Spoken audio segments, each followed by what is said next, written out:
제가 준비한 내용은 고립과 은둔에 대한 내용입니다. 그래서 약간 무거울 수도 있고, 그리고 또 그 내용들을 우리가 인지를 하기는 하지만 어떻게 해야 될지 어쩌면 마음이 좀 더 답답한 느낌을 받고 가실지도 모르겠습니다. 하지만 제가 준비한 내용들을 제 현장에서 경험했던 내용들과 함께 현재 우리 사회에서 청년들이 경험하는 것들의 일종의 전달자로서 청년들이 이러한 고통을 겪고 있습니다. 이런 내용들을 좀 전달하는 시간을 갖도록 하겠습니다. 지금 제 모습이 보이고 있는데 자료를 주시면 저도 보면서 진행을 하도록 하겠습니다. 주제는 한 존재의 가치 지금 소개를 해주셨고요. 고립운둔이라는 앞부분을 일단 좀 소개를 해드리려고 합니다. 고립운둔 청년을 아마 언론에서 많이 들어보셨을 거예요. 근데 고립운둔을 우리가 어떤 사람들을 그렇게 부르는지에 대한 얘기를 먼저 할 거고요. 그 다음에 그걸 우리가 어떻게 바라보고 있는지, 그리고 어쩌면 우리는 이렇게 바라봐야지만 이들이 조금이라도 사회 속에서 우리와 함께 생활할 수 있다, 이런 얘기로 좀 마무리를 하지 않을까 싶습니다. 다음 페이지를 보여주시면 제가 조절할 수 없을 것 같은데요. 한번 같이 질문을 가지면서 얘기를 시작해 보면 어떨까 싶습니다. 저 질문에 혹시 어떤 답이 나오시나요? 20, 30대 청년들은 모두 대학이나 직장에 다닐까? 20, 30대라면 20대부터 39세 정도, 아니면 좀 빠르면 19세 정도부터 30대까지인데 대학에 얼만큼을 다니는가, 그리고 직장생활, 돈을 버는 비율들이 얼마나 될까? 사실은 굳이 수치를 다 대고 우리가 항상 통계청 자료를 보고 살 필요는 없지만, 저도 저 질문에서부터 좀 제가 하고 있는 일이 시작이 된 것 같아요. 조금 자료를 먼저 말씀을 드리면, 우리나라가 지금 현재 대학교를 70% 정도가 가요. 고등학교를 졸업하고 대학교를 진학하는 비율이 낮게는 68% 정도에서부터 71, 2%, 그래서 70% 언저리를 왔다 갔다 한다라고 지금 통계가 잡히고 있습니다. 가장 높았을 때가 80%까지 대학을 갔었어요. 그럼 20% 빼고는 모두 대학이라는 곳을 가는데, 그게 전 세계의 타의 추종을 불허하는 높은 순위입니다. 가장 높은 비율로 지금 대학을 가고 있고, 이 순위라고 얘기하는 나라들도 60%, 40%, 50% 정도에 머무르지 70%를 근접해 본 나라는 아무것도 없습니다. 그러니까 우리나라가 독보적으로 대학을 많이 간다입니다. 근데 오늘 저는 대학을 가는 이 비율보다도, 그러면 아무리 높다 하더라도 30% 이상은 대학을 안 간다는 얘기잖아요. 그죠? 그럼 대학을 가지 않으면, 고등학교를 졸업해서 20대에 진입을 할 때 대학을 가지 않으면 한 30% 정도는 돈을 버나 보다, 이렇게 쉽게 생각을 할 수 있는데 그 비율은 더더욱 낮죠. 그죠? 옆에서 주변에서 보시면 10대, 19세, 20세 때 직장에 들어가는 비율이 그렇게 높지 않습니다. 그죠? 그러면 일정 부분은 돈을 벌거나 아니면 학교에 다니는 게 아닌 어떤 일을 하나 보다라는 생각을 자연스럽게 할 수가 있죠. 그래서 저도 그런 데서 이렇게 좀 관심을 가지면서 가다 보니까 그것과 함께 제 눈에 들어왔던 거는, 사실 이게 한 13년, 14년 전의 일인데요. 저는 지금 대학교 교수로서 올해가 한 26, 7년 대학교 생활을 한 거, 27년 차인 것 같습니다. 대학교 교수로서 지내는 게. 그러면서 저는 전공이 상담 전공이다 보니까 현장에서 상담 사례들을 직접적으로 굉장히 많이 만나고 있습니다. 제가 교단에 머무르는 것보다 사실은 현장에 뛰어드는 걸 훨씬 좋아하는데, 그러면서 독특한 그룹들이 눈에 들어오기 시작을 했습니다. 그게 한 13년 전쯤인데요. 학교를 다니지 않고 직장을 다니지 않는 저 비율 안에 들어가는 친구들이면서 동시에 사람을 만나고 있지 않는 사람들을 보기 시작했습니다. 처음에는 그들을 만났다기보다 그들의 가족들을 만났죠. 그들의 가족 중에 너무 잘 아시겠지만 부모님들이 달려오기 시작을 했어요.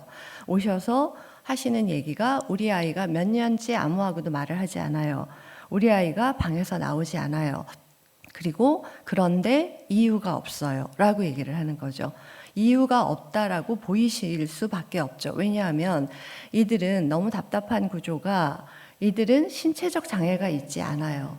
그죠? 그리고 지적으로도 능력이 떨어지지 않아요. 그 전까지 초중고를 거의 잘 다녀왔다 라는 보고를 하시고요. 그 다음에 더 이분들이 이해하시기 어려운 구조는 정신병에 걸려 있지 않아요. 그러기에 보니까 어느 것도 이해될 수 있는 부분이 없는데 사람들을 안 만나고 있다. 이렇게 호소하시는 분들을 제가 작게는 10명, 크게는 몇십 명을 만나기 시작을 하는 거예요. 그러면서 이제 조금 소문이 나고 하면서 더더욱 그런 분들의 호소들을 제가 접하기 시작을 했어요. 이걸 어떻게 해야 되지? 라는 생각이 많이 들었고요. 그 다음에 그분들의 제일 안타까웠던 포인트는 그러다 보니까 어딘가에 도움을 받아야 하는데 보낼 곳이 정신병원밖에 없어요. 라는 얘기를 하시는 거예요. 그래서 제가 만났던 꽤 많은 분들이 한 번쯤은 정신병동에서 강제 입원의 경험을 하신 분들이에요.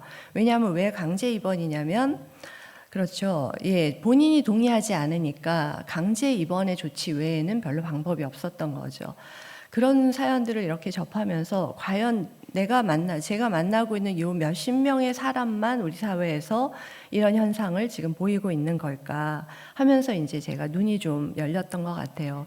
아까 목사님께도 말씀드렸지만 저는 처음에는 저도 크리스찬이다 보니까 이 불편한 마음이 사실 별로 편치 않았어요. 싫었어요. 왜 나에게 이게 이렇게 불편할까? 이분들이 왜 이렇게 불편할까? 불편하다는 얘기는 이분들을 어떻게 해야 되는지, 어떻게 해야 되지라는 거에 너무나 안타까운 거예요. 어떻게 해야 될지는 모르겠는데 할 수 있는 방법은 없는데 이분들의 생각이 제 머릿속에서 떠나지가 않는 거예요. 그래서 그 괴로운 그 마음은 결국은 하나님이 주신 마음이겠죠. 계속 불편하게 만드시는 거예요. 그렇게 한 1, 2년을 지내다가 뭐래도 해야 되겠다. 이 불편함 때문에 나도 괴로우니까 뭐래도 해야 되겠다 하는 작은 바구니를 만들어야 되겠다라는 생각을 했어요. 작은 바구니는 바구니가 작아도 이게 담을 수 있는 구조잖아요. 그래서 저렇게 지금 고통스러워하는 가족이 있고 당사자들이 있으니까 우리가 법인을 하나 만들어서 작은 상담센터라도 만들어서 저 주제만을 다뤄보기로 하자. 이렇게 이제 결심을 하게 됐습니다. 그게 10몇 년 전이고요. 지금 올해로 11년 차 그 일을 하고 있습니다. 조금만 넘겨주시면 이게 파이의 시작입니다. 제가 먼저 기관 소개를 하고 주제로 계속 가도록 할게요. 파이는 그래서 저희는 처음에 그들을 뭐라고 불러야 될 줄도 몰랐어요. 학교 밖, 사회 밖 청년들이라고 좀 풀어서 설명을 했는데 왜냐하면 오는 친구들 그 가족들의 호소에서 들어보면 학교는 벌써 한참 전에 벗어났어요. 자퇴가 다 일어난 거죠. 대부분이 고등학교 1학년 때 자퇴를 하고요. 자퇴를 한 이후에 1, 2년 동안 뭔가 준비를 하려고 하지만 잘 안 하다가 사람을 만나기 시작하지 않는 이런 것들이 되면서 이제 보통 찾아오는 게 10대 말에서 20대 초반쯤의 청년들을 많이 만나기 시작을 했어요. 학교를 벗어났고 또한 저희가 부른 건 사람으로부터 벗어났으니까 사회 밖이다 이렇게 이제 부르기 시작한 거죠.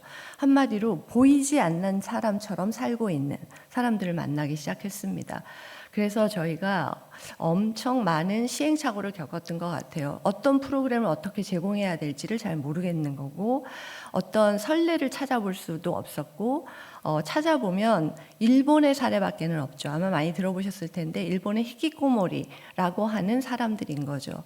그러니까 제가 십몇 년 전에 이들을 만났을 때는 우리 사회에서는 이런 사람은 없다에 가까웠고요. 용어도 없었고요. 그런데 지금 보면 제가 만났던 사람들은 학교 밖, 사회 밖이라는 별칭이 붙었지만 지금으로 치면 은둔고립자였던 거죠. 그리고 그 세월이 꽤 길었던 사람들이 찾아왔던 것입니다. 그래서 저 법인을 만들면서 저는 가장 방점을 뒀던 거는 첫 번째 저기 써 있는 자신다운 모습을 찾아가자였습니다. 그러니까 남의 흉내 내지 말고 몇 살이니까 뭐 해야 되는 이런 초조함에서 좀 벗어나서 내 모습을 찾아가는데 우리가 좀 도와줬으면 좋겠다 이런 생각을 했습니다. 그래서 저기 옆에 징검다리를 그린 것처럼 사회로 나아가야 되는데 이들은 고속도로를 질주하겠다라는 목표하에서 달려오다가 지친 사람들인데 징검다리를 하나씩 같이 건너가 주는 그런 기관이 돼야 되겠다 이런 생각을 했습니다. 다음 페이지 보여주시면 그러면서 저희가 담았던 소망은 요건 그냥 간단히 넘어갈 텐데요. 첫 번째 주인의식이에요. 내가 하나님이 물론 우리 삶의 주인이시지만 그 주인의식이라는 건 하나님이 저희에게 주신 분명한 우리의 특성이 있죠. 우리의 강점이 있죠. 그리고 우리의 고유의 아름다움을 분명히 주셨다고 저는 믿거든요. 각자의 사람이 갖고 있는 고유의 아름다움, 그걸 놓치지 말고 찾자. 그리고 이걸 살려서 살자. 이게 저희의 가장 큰 목표였습니다. 그래서 맨 밑에 나다움을 회복하고 내게 맞는 삶을 살자였습니다. 계속 더 말씀을 드릴게요. 그러면서 저희가 만든 법인이 경기도 저희가 분당에 위치하고 있고요. 그런데 경기도에서 최초로 이제 청년 복지를 다루는 법인이다라고 해서 지금은 저 4개 사업들을 다 골고루 하고 있습니다. 간단히 말씀드리면 제가 그렇게 작게 마구니를 만들어서 처음에는 여기 계신 분들 중에서도 정말 감사하게 도와주신 분들이 계시는데요. 처음에는 정말 전화 받는 분 한 분, 그리고 뭔가 돈을 받더라도 아니면 전화를 받더라도 사회에다가 신고를 해야 되니까 법인이라고 하는 등록, 이거 외에는 한 게 없어요. 그리고 나머지는 모두 자원봉사와 아니면 저희 주머니에서 이제 각출해서 비용은 모두 충당한다 이렇게 시작을 했는데, 그렇게 4, 5년을 지내다가 저희는 정신없는 세월을 보냈는데 경기도 쪽에서 오히려 연락이 왔어요.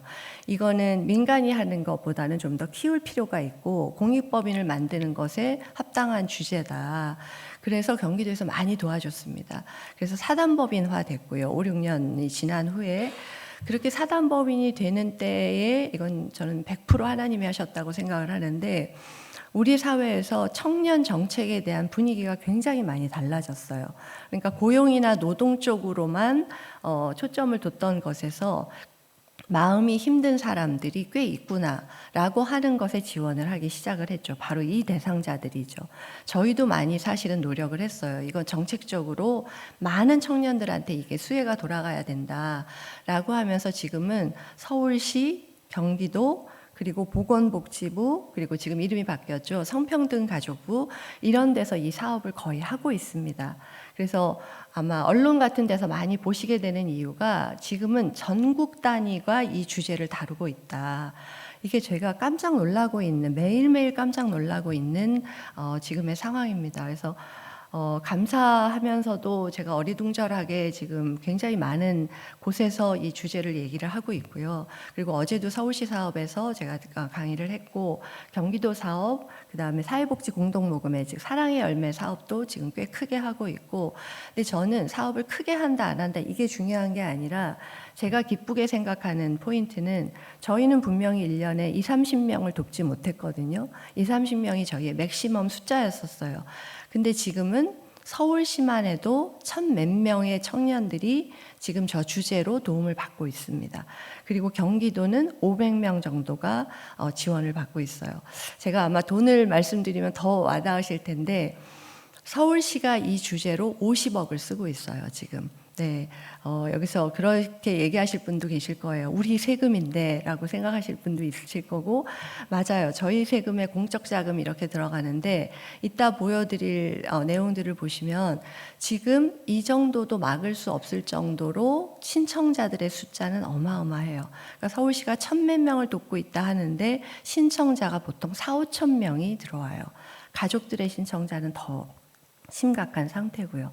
그래서 저희가 지금 그런 일을 하고 있다. 그래서 오늘 드리게 되는 말씀은 거기에서 얻었던 경험들, 만났던 사례들, 이런 것들을 시간이 되는 만큼 조금 전달을 하도록 하겠습니다.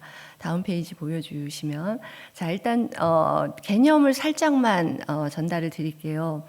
언론이나 이런 데서 고립은둔, 이제는 이제 고립 은둔형 외톨이라는 단어를 조금 들 쓰고 있는데, 공식적으로는 고립점 은둔이라는 단어를 제일 많이 쓰거든요. 어떤 개념의 사람들, 어떤 행동을 하는 사람들을 저렇게 부르느냐. 저거는 법정 용어라기보다는 우리가 이런 사람들을 지원하기로 하자라는 지원의 대상자를 규정하기 위해서 이름을 쓴 거거든요. 근데 저 그림에서 있듯이 고립의 위험 상태에 있다가 조금 더 심해지면 고립이 되고, 고립에 좀 더 심해진 상태를 보통은 은둔이라고 불러요. 근데 이 세 가지의 공통점이 글씨가 잘 보이실런지 모르겠는데, 명료한 한 가지가 핵심적인 기준이에요. 이 한 가지는 관계를 맺느냐입니다. 사회적 관계를 맺느냐. 사실 지금 저희는 다 관계를 맺고 있잖아요. 그죠? 연락을 받으셨고, 오늘 이런 공지가 있고, 이런 공지가 나에게 이렇게 와 닿았고, 저는 또 만나는 반가운 마음으로 여기에 달려왔고, 하는 관계를 맺고 살고 있잖아요. 그죠? 말을 뭐 여러 마디를 나누지 않는다 하더라도 연결이 되어 있는 구조인데, 이들의 공통점은 관계를 맺지 않는다입니다. 이게 자의에 의해서든 타의에 의해서든. 그래서 가장 심각한 상태가 은둔, 그 다음에 조금 위험해진 상태를, 좀 더 많이 단절된 상태를 고립, 그런 위험성에 노출이 지금 되고 있는 상태를 고립 위험이라고 합니다. 그러니까 그런 관계가 부족하고 부서지다 보니까 부수적으로 나타나는, 부수적은 아니죠, 같이 묶어 다니는 현상이 뭐냐면 외출을 하지 않죠. 사람을 만날 일이 없으니까. 그렇게 되면서 집에 칩거하는 생활들, 그러니까 가족 외에는 만나는 사람이 없어진다. 그리고 이제 거기에 세 번째 조건을 기간이라고 얘기를 합니다. 기간은 보통 일본은 6개월이 지나면 위험해졌다라고 얘기를 하고요. 아시겠지만 우리 사회는 뭐든지 좀 빨리빨리이잖아요. 그래서 6개월이 아닌 3개월이 지나면 위험성에 들어갔다. 그러니까 학생들로 치면 학기 초에 그러기 시작했는데 학기 말이 향해서 가는데도 사람하고 관계를 하지 않는다. 이면 고립 위험 상태에 좀 들어선다. 이거 혼자 두면 그 상태가 심해진다라고 보는 기간을 보통 한 3개월로 봅니다. 딱 규정하지는 않지만. 그러니까 제가 지금 학생도 그럴 수 있다라고 말씀을 드린 건 학교를 다녀도 또는 심지어 직장을 다녀도 제가 만나고 있는 케이스들 중에서 결혼하신 분들도 있어요. 결혼하고 아이가 있는 분도 있어요. 그러니까 배우자는 정말 이중고, 삼중고를 겪는 거죠. 그 아이도 어마어마한 지금 황폐한 생활을 하고 있는 상태인데, 그런 어떤 거를 했다 하는 게 중요한 게 아니라, 어디 조직에 들어갔다가 중요한 게 아니라 관계를 맺지 않는 기간이 길어진다. 이렇게 되면 이제 고립은둔이라고 얘기를 합니다. 자, 그럼 다음 페이지에서 우리나라의 이 정도가 이런 상황으로 있는 친구들이, 청년들이 얼만큼일까? 언론을 많이 보셨을 것 같아서 어느 정도라고 지금 얘기를 혹시 보셨나요? 예, 많다, 심각하다, 이런 얘기 많이 보셨을 거예요. 왜 이렇게 우리가 공적 자금을 써야 하는가 정도 많이 보셨을 텐데, 저렇게 사회에서 이들이 있다라는 위험성을 감지하고부터 가장 먼저 한 일은 조사부터 해야 되겠다, 이렇게 되잖아요. 조사가 당연히 필요하고, 조사를 바탕으로 어떤 도움이 필요하고 몇 명인지가 정확하게 나오니까요. 그게 가장 먼저, 가장 확실하게 처음으로 된 게 23년도예요. 23년도에 된 게 첫 번째 줄에 있는 그 조사 결과인데요. 이게 우리나라에 유일무이하게 시작됐던 최초의 이제 조사죠. 고립은둔에 대한 했을 때 19세에서 34세가 50만 명이 나왔어요. 예, 물론 전수조사가 아닌 샘플조사에서 거기에 이제 인구수를 대비한 건데 50만 명.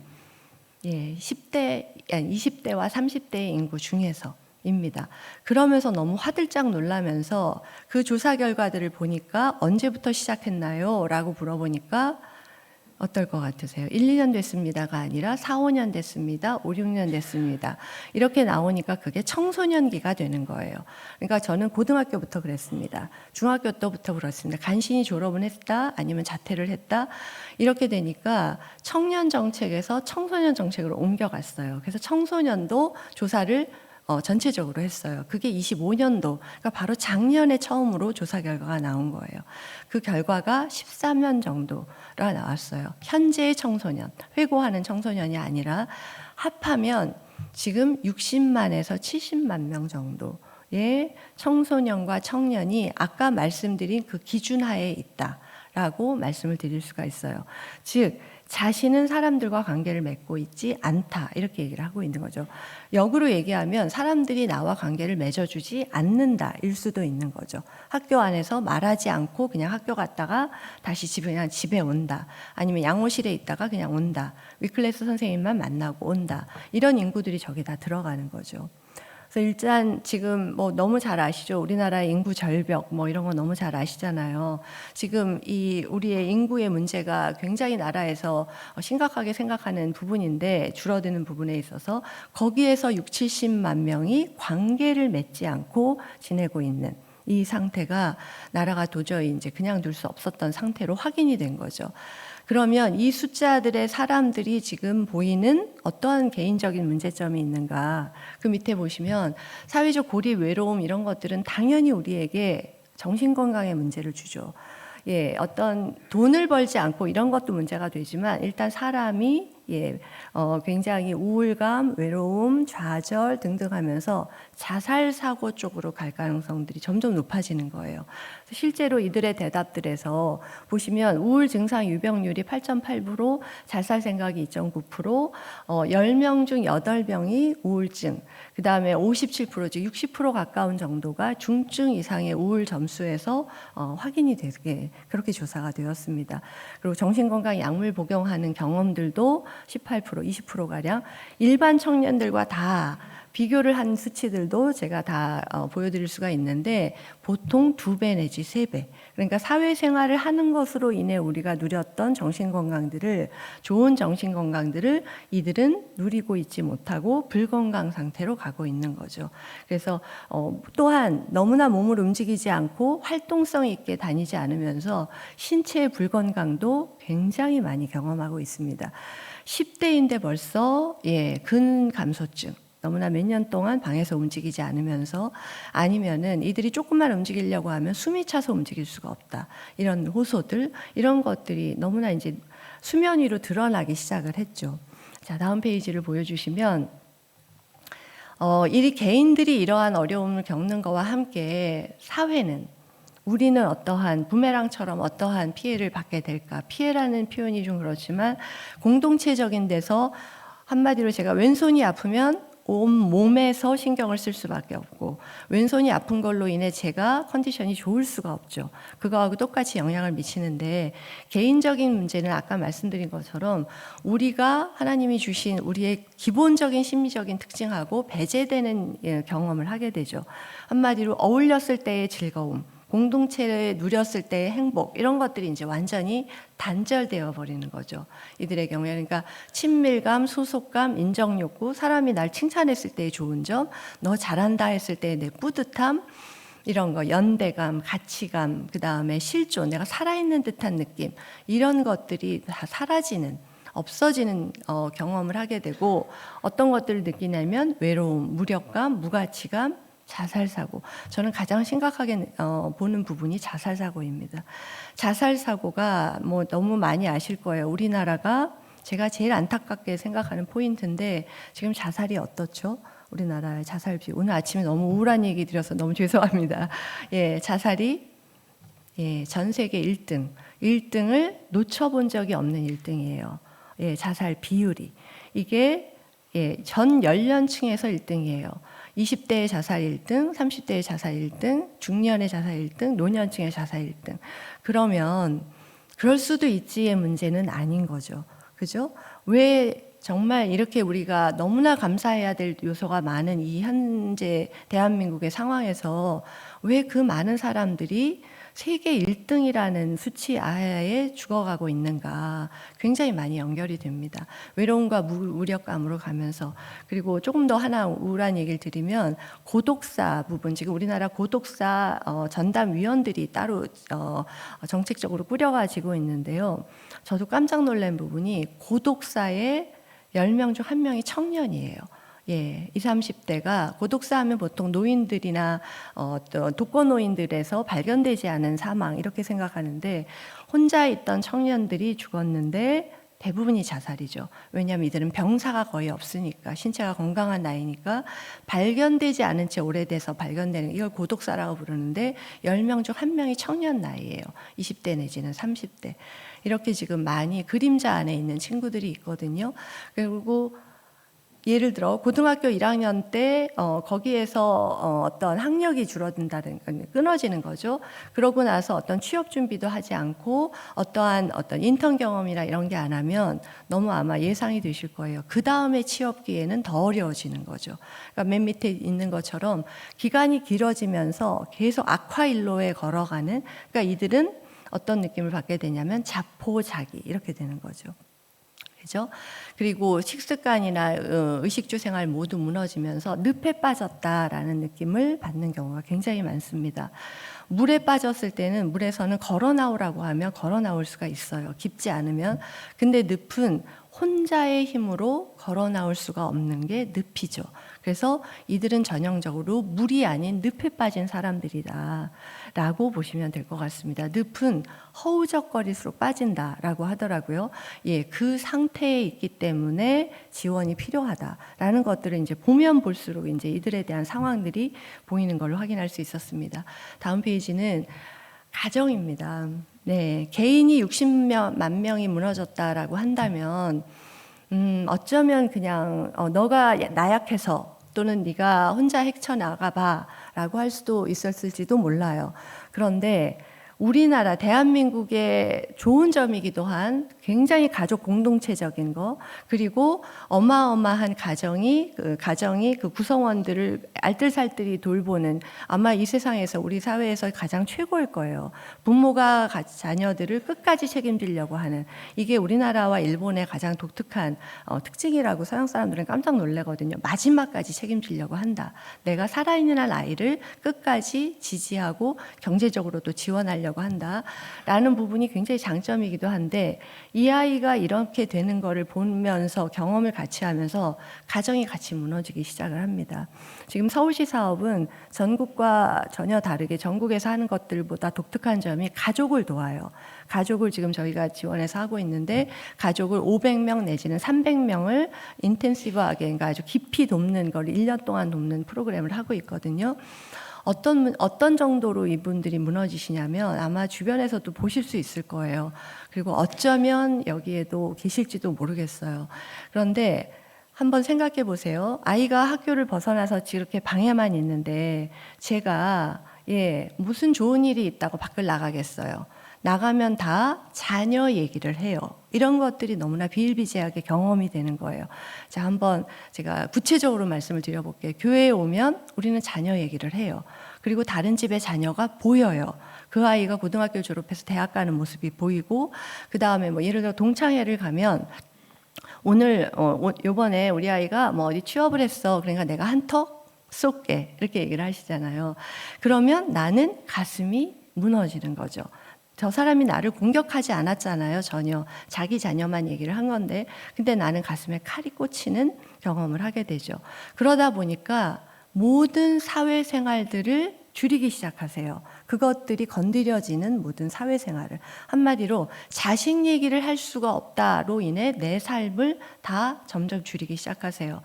그러면서 뭐 심지어는 저희가 저렇게 나가지 않는데 우리끼리 어떻게 외식을 해요? 외식을 안 하세요.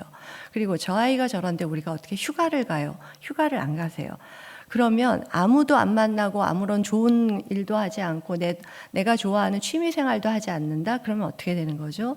그 사람도 은둔고립이지만 부모님도 은둔고립인 거죠. 그죠? 심지어 제가 만난 분들 중에서 같이 사는 부모님이야 당연히 아시지만 조금 떨어진 다른 가족이 모르는 채 10년을 보내고 있다라고 얘기하시는 분들도 꽤 많이 만났어요. 이게 무슨 얘기냐면 우리 시부모님도 이 아이의 이런 걸 몰라요. 이렇게 얘기하시는. 그리고 우리 친정엄마도 몰라요. 그 얘기를 못 하시는 거예요. 자, 여기에서 조금만 비난이 들어가서 네가 애를 어떻게 키웠길래 라고 되면 이분은 더 사회생활이 위축되어 버리세요. 그리고 이 비난을 우리는 사실 굉장히 쉽게 해요. 왜냐하면 저 집에 뭐가 문제가 있어서 애가 저렇게 됐을 거야 라는 얘기를 먼저 떠올리게 되니까. 근데 사실 그렇지 않거든요. 부모님이 다 원인을 제공하는 게 절대 아니거든요.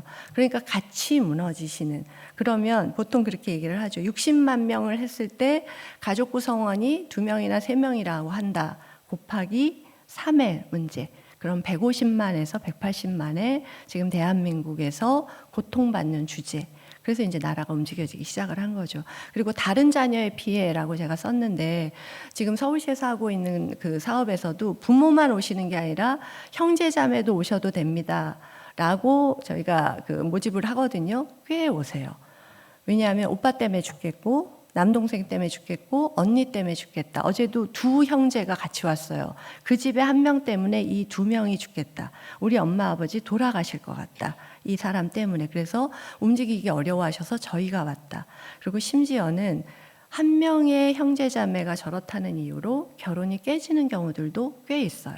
왜? 말을 하지 못하다가 나중에 보여졌을 때 이해가 안 되는 거예요. 어떠한 특별한 이유로 설명이 안 되는데 왜 나한테 거짓말을 했어? 라고 하면서 저쪽 집에서 반대하고 이런 경우들이 진짜 엄청난 피해죠. 그죠? 그런 경우들이 있습니다. 다음 페이지는 사회적인 문제인데 이게 정치권이 움직여진 중요한 가시적인 문제죠. 사회 시스템이 약화된다는 건 아까 말씀드렸죠. 가정이 붕괴되고 실업 문제가 생기고 이들이 일을 안 하니까요. 그 다음에 고독사, 자살, 그 다음에 이제 남자 지금 고립운동자에게 현안이 되고 있는 건 국방의 문제예요. 국방, 그러니까 관심병사라고 흔히 얘기하잖아요. 그렇게 보내기도 애매하고 안 보내자니 어떠한 진단이 내려지지도 않고 이 몇십만 명을 모두 군대를 안 보낸다? 그러면 이제 군대는 없는 거죠, 사람이. 그러니까 국방부에서도 지금 저거에 대해서 고민을 하고 있는. 그 다음에 납세, 교육, 근로, 결혼, 출산 다 허리가 무너지면서 우리 사회의 기반이 흔들려 버리는 거죠. 사회 시스템이 약화되고 있다라고 얘기를 하게 되는 거죠. 이걸 비용으로 계산을 했습니다. 열심히 연구하는 분들은 저런 거 다 맨날 계산하거든요. 해보니까 이들이 노동시장에 들어오지 않으니까 사회적 비용이 들죠. 그러니까 우리가 그들에게 일종의 부조비용, 그러니까 이들의 복지 비용을 제공해야 돼요. 예를 들어 제가 특강을 하거나 제가 강의를 하고 저희 상담자가 한 20명 정도 되는데 20명 정도가 상담을 하면 다 비용이 들어요. 근데 그들한테 받을 수 없으니까 복지부가 된다, 서울시가 된다 이래야 되잖아요. 이런 게 모두 비용인데 이런 게 연간 5.3조 원 정도 들고 있다. 들 거다라는 예상이 되는 거죠. 계속 들 거다라는 생각을 하고 있는 거죠. 그리고 1인당 이들이 소득을 발생하지 않으니까 한 명당 연 한 1,000만 원 정도의 소득의 문제. 그럼 우리의 세수 뭐 이런 얘기들 다 연동이 돼서 어떤 일파만파의 문제가 생기는지 아마 충분히 가늠하실 수 있을 거라고 생각을 합니다. 다음 페이지 보여주시면 그러면 왜 고립운동할까? 제가 아까 말씀드린 것처럼 이 사람들이 너무나 약해 빠져서일까? 가정에서 잘못 키워서일까? 학교에서 뭔가 잘못된 걸까? 사회에서 잘못된 걸까? 다음 페이지 보여주시면 이 모든 게 다 들어가죠. 그죠? 그리고 지금 전 세계에서 일본이 30년 전부터 나타났다. 두 번째가 대한민국. 그래서 대한민국 인구절벽이라 외국 학자가 큰일 났다, 대한민국 망했다 이렇게 좀 과감한 표현을 쓴 것처럼 고립운동에 대해서 지금 대한민국을 굉장히 주시하고 있어요. 왜냐하면 인구가 너무 늘어나고 있기 때문에 고립운동의 인구가. 그랬을 때 그럼 공통점이 뭘까? 개인의 나약함도 물론 있겠죠. 그런데 가정과 사회와 학교를 봤을 때는 다 간단하게 말씀드릴 수는 없지만 초경쟁 사회. 초경쟁 사회, 그리고 이것에서 조금만 삐딱하게 넘어가면 다시 돌아올 수 없는 사회. 이런 것들. 그러니까 그림을 제가 자세하게 거기에 글을 써놨는데 거기에 쓰여 있는 것처럼 개인 유발 문제만으로는 도저히 설명이 안 된다가 아니라 그를 둘러싼, 저 가운데 앉아있는 청년을 둘러싼 관계와 사회적 구조가 다 영향을 미치는 거다. 그래서 과정이라고 저희는 꼭 불러요. 과정과 상태. 왜냐하면 여기에서 좋은 요소들이 가미되면 좋아질 수 있는 거예요. 고정된 상태가 아닌 거죠. 그죠? 충분히 제가 어떤 말씀을 드리려고 하는지 아실 거예요. 이 사람은 이제 구제불능이야가 아니라 이 사람이 이렇게 되는데 원인이 제공되어 왔으니 더 좋은 기능들을 할 수 있도록 원인을 다시 더 반대의 영향들을 주면 좋아질 수 있는 상태. 그리고 좋아지도록 만들지 않은 우리 모두가 다 고통스러워지기 쉬운 이런 주제입니다. 다음 페이지 보여주시면 그래서 저렇게 표현할 수가 있을 것 같아요. 조건과 상황이 합해지면 임계치라고 얘기하잖아요. 한계에 다다르면 무너질 수 있다. 누구나. 그러니까 저기 오른쪽에 제가 젠가라고 하는 이제 놀이기구인데 거기에서 하나 빼고 두 개 뺄 때는 사람들이 견뎌요. 그러니까 예를 들어 학교 생활이 너무 힘들었어, 경쟁 생활이 힘들었어, 친구가 나를 놀렸어, 집에서 나를 좀 폭력적으로 대하셨어, 견뎌요. 그런데 어떤 사건이 하나가 더 계속해서 더 오면 누구나 무너질 수 있다. 그러니까 고리분두는 맨 밑에 있듯이 어떤 사람이 고리분두할까가 아니라, 중요한 게 그게 아니라 어떤 경우에 고리분두할까. 즉 달리 얘기하면 지금 거의 뭐 저를 비롯해서 이 일들을 하신 분들은 다 저거에 공감하시는데, 우리도 모두 고리분두할 수 있다. 저 상황이 되면 저 경험들을 누적해오고 하나씩 해결하지 못한 채 시간을 보내면 누구나 고리분두할 수 있다. 그러니까 저절로 비난할 수가 없는 거예요. 예, 나의 문제이기도 하기 때문에입니다. 다음 페이지 보여드릴게요. 그러면 자, 고리분둔이 됐다고 칠게요. 그리고 더 이상은 그러한 고통스러운 원인이 이 사람한테 가고 있지 않아요. 학교를 안 다니니까 학교폭력에서 벗어났죠. 그리고 가정에서도 이 사람을 최대한 돌보려고 노력을 해요. 그리고 경쟁에 노출되어 있지도 이제는 않아요. 근데 왜 돌아오지 못할까라고 하는 거죠. 자, 다음 페이지 보여주시면 이게 이제 대한민국의 좀 그림자의 핵심적인 부분인데, 다름이 인정되지 않죠. 잘 우리는 굉장히 유사해야 돼요. 학교 폭력도 사실은 가장 주된 주제가 얘가 말을 이상하게 해요. 얘가 얼굴이 이상하게 생겼어요. 얘가 눈빛이 이상해요. 사실 감당하기 어려운 개인적인 요소들인데 얘가 우리랑 달라요에 대해서 꼬투리를 잡는 것이 이제 시작이거든요.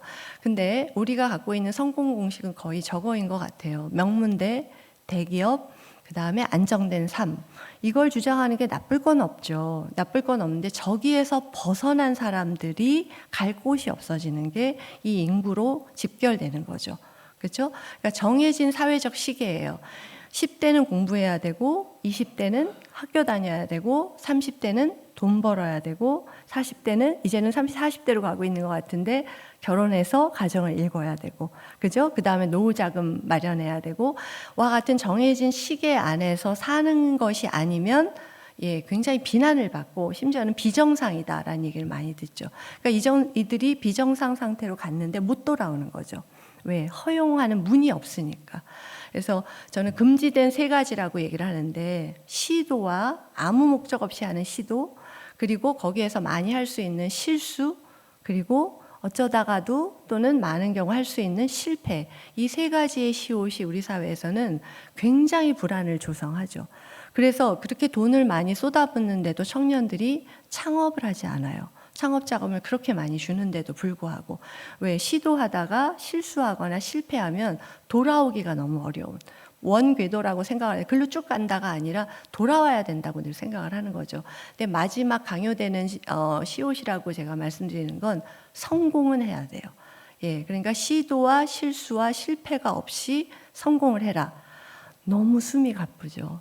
그리고 능력치에 사람들의 다 차이가 있는 거고, 그리고 주어진 조건들, 여건들이 다 다르잖아요. 너무 감사하게 많은 여건을 받은 사람도 있지만 자기 혼자 헤쳐나가야 되는 청년들도 너무나 많거든요. 그런 경우에 성공을 향해 저걸 다 달려가는 건 너무 이제 가파르게 되는 거죠. 자, 그러면서 포기되는 게 인간관계, 즉 고리분들을 택하게 되는 거. 그 다음에 2번째는 자기를 내팽겨치는 거. 그러니까 거의 자해 현상으로 가게 되죠. 예, 그래서 이겨도 불안하고, 그러니까 전교 2등이 불안해하죠. 왜? 전교 1등이 아니어서. 전교 1등은 왜 불안해할까요? 전교 1등을 뺏길까봐. 예, 이게 지금 많이 나타나는. 그래서 이런 말씀을 드려서 너무 죄송한데, 강남에서는 정신병원이 제일 잘 된다. 예, 강남과 상담센터가, 예, 강남에서는 정신병원과 상담센터가 제일 많이 된다. 저도 상담 전공이라 비용이랑 이런 걸 다 아는데 강남이 가장 비싸게 가장 웨이팅이 길어요. 예, 그게 뭐 다 공부 때문은 아니라고 하더라도 뭔가 지면 안 된다라고 하는 것들이 이들이 그림자로 만들어지니까, 산이 높으니까 그거의 그림자도 굉장히 높은 거죠. 다음 페이지 보여주시면 그러면 예, 지금 시간을 좀 짧게 드려야 될 것 같은데, 제가 저기 그림을 막는 게 아마 혹시 알고 계실 텐데요. 맨 밑에 있는 프로크루스테스 침대라고 그 신화에 나오는 거인 얘기 아마 아시는 분 계실 거예요. 즉 신화의 저 거인이 아주 잔인하게 사람을 계속해서 틀에 맞췄다고 하죠. 저게 침대를 하나 만들어 놓고 이 침대보다 크면, 네, 아주 잔인한 이 말씀을 드릴게요. 잘라서 죽였고, 그 다음에 저 침대보다 작으면 늘려서 죽였고 결국 목적은 죽이겠다가 목적이었던 거예요.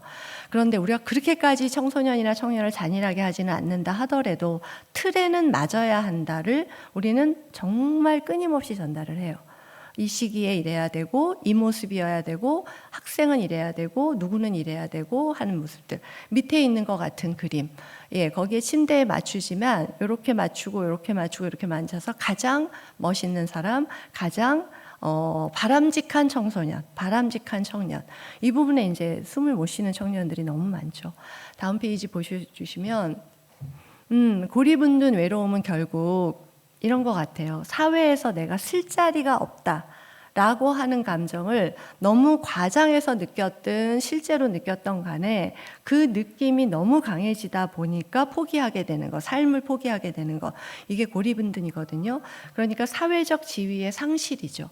그러니까 내가 아무것도 아닌 사람이라고 여겨지는 거죠. 그러니까 죽지는 못하겠지만 죽음과 비슷한 상태를 선택해 버리는 거죠. 근데 자신도 그렇게 설명을 잘 못해요. 내가 어떤 감정이라 이런 걸 선택했습니다. 이런 것들을 일목요연하게 설명하지 못해요. 왜냐하면 너무나 엉겨 있기 때문에.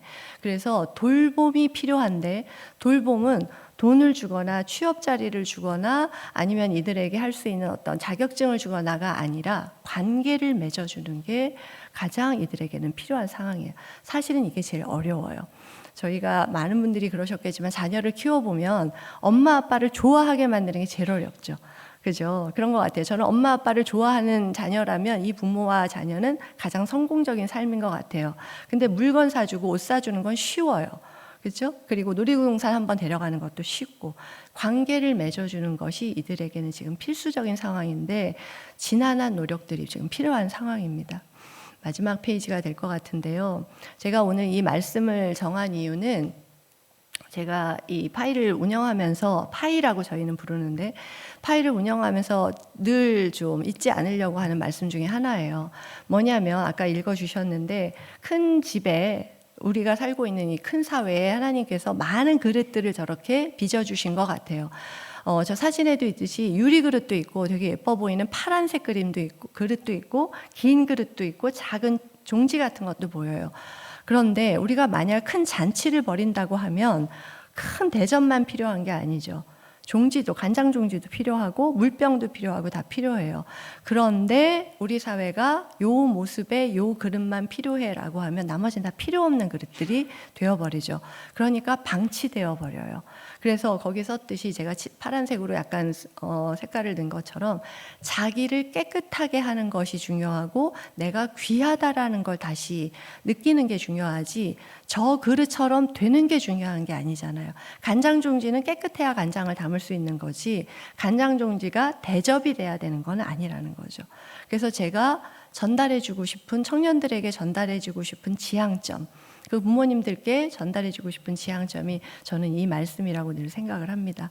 다음 페이지 보여주시면 관통하는 가장 큰 주제라고 저는 생각을 하고 늘 11년을 달려왔는데요. 첫 줄이에요. 첫 줄이 이들과 그 가족분들이 거의 시달리는 문장이에요. 뭐냐면 가치가 있어야 존재를 하지. 얘가 학교 안 다니잖아요. 얘가 지금 직장 안 다닌대요. 얘가 지금 아무것도 안 해요. 즉 가치를 논하세요. 그러면 역으로 그럼 존재하지 않아도 되나요? 라고 하면 그제서야 생각을 하시게 되죠. 이렇게 아무것도 내세울 게 없으니까 얘는 없어져도 되나요? 라고 하면 당신은 없어져도 되나요? 그렇게 심해지면 이제 자살로 가는 거죠. 그게 아니라는 거를 우리가 깨닫지 않고는 이 문제가 해결이 안 된다는 거죠. 그 밑에 게 더 중요하죠. 이미 존재하고 있는 건 가치가 있죠. 그죠? 그래서 부모님께 만약에 이렇게 여쭤봐요. 그 아이가 막 죽겠다고 그랬으면 그래 너는 아무것도 안 했으니까 죽어도 괜찮아 라고 생각이 드시나요? 0.1%도 그런 생각 안 드실 거예요. 그죠? 그러면 이 아이는 지금 그대로도 우리 가족으로서 또한 우리 사회 구성원으로서 이미 가치가 있는 거죠. 뭘 하지 않아도. 그래서 이걸 이들이 조금만 인정하게 되면 우리가 당신들을 그렇게 바라봅니다 라는 걸 인정하게 되면 많이 나아져요. 저희가 11년 동안 1년 달라지고 2년 달라지는 걸 너무나 많이 목격을 해요. 제가 저런 모습에 지금에 보이는 모습이 제가 쟤였나 할 정도로 신나게 뛰어다니면서 대학을 다니기도 하고 생일 파티를 하기도 하고 연락을 하기도 하고 가족들과 휴가를 가기도 하고 하는 것들을 너무나 많이 보게 됩니다. 마지막 페이지인데요. 가치가 있어야 존재할 수 있다. 우리가 해야 될 건 그들에게 여기 와도 괜찮아 라는 곁을 내어주는 거. 저렇게 소파가 있다면 좁으니까 너는 오면 안 돼. 너는 능력이 없잖아. 이게 거의 사회가 많이 보여준다라고 이들은 믿어요. 내가 다시 할 이유가 없어. 왜? 가치가 없으니까. 그런데 저희가 소파에 저기 앉아있는 사람들이라면 괜찮아. 와서 앉아. 라고 하는 곁을 내어주는 거. 사실 이거 외에는 별로 방법이 없어요. 아무리 돈을 쏟아부어도 지금 일본과 같은 결과, 아직도 전혀 나아지지 않았다라고 하는 상황을 우리는 맞지 않아야 될 것 같습니다. 그래서 제가 좀 두서없이 말씀을 드렸고 긴 얘기를 짧게 말씀드리느라고 좀 정신이 없으셨을 수 있는데 앞으로도 고리분둔에 대한 어떤 자료를 보시거나 이렇게 되시면 그런 사람들이 우리 사회에 이렇구나. 그래서 우리 모두가 하나하나 이렇게 그들에게 어떤 마음을 내어주는 게 필요하겠구나라는 게 조금 공감이 되었으면 좋겠습니다. 들어주셔서 감사합니다.